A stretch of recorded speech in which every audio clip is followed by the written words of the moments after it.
Bonjour à toutes et à tous, je me présente Sébastien, intervenant 3D sur Blender pour Studio M Lille.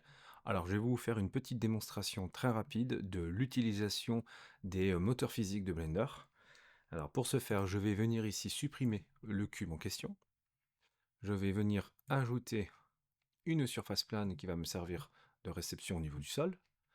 Je vais ajouter une UV sphère et cette UV sphère va me servir de récepteur pour ma simulation. Alors on va la préparer très rapidement. Donc ici je vais venir supprimer la moitié de ma sphère. Je vais mettre ici le centre de mon objet, le centre de mon objet sur le curseur. Voilà, puisqu'il faut que tout soit au niveau du sol. Voilà, alors je vais même faire mieux, je vais le mettre ici. Voilà, c'est important que ce soit bien placé au milieu.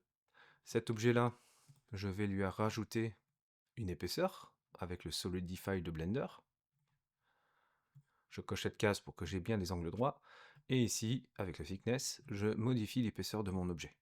Je valide mon Solidify, donc je valide le modifieur pour figer mon objet dans sa forme finale.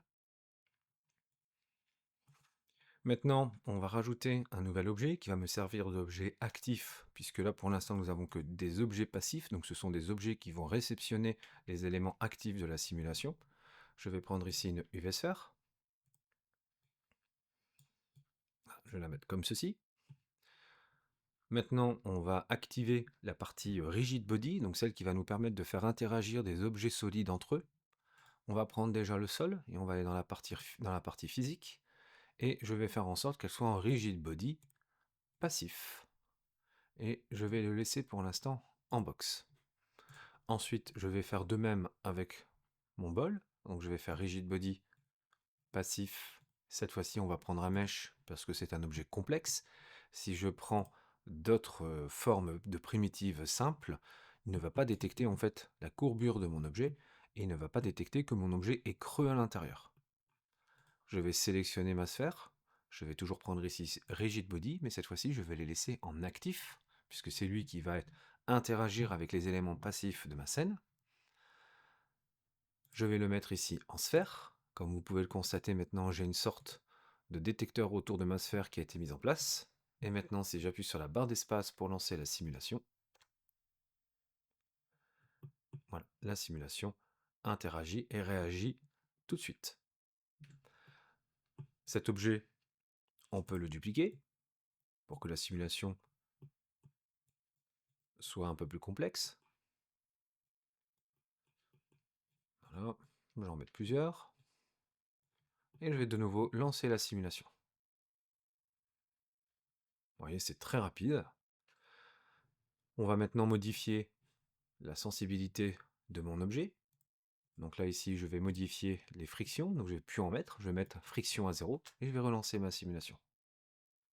Hop, et comme ma surface plane est un rigid body, eh bien ma surface plane va permettre de faire interagir les sphères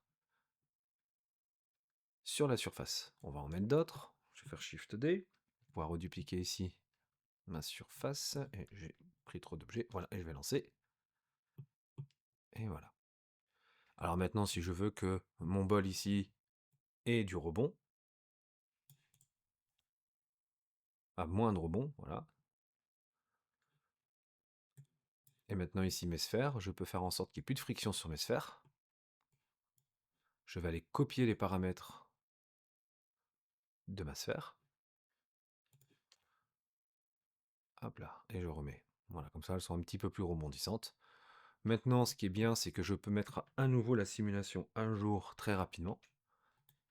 Donc par exemple ici, je vais pencher mon objet de réception, et je vais relancer la simulation. Voilà.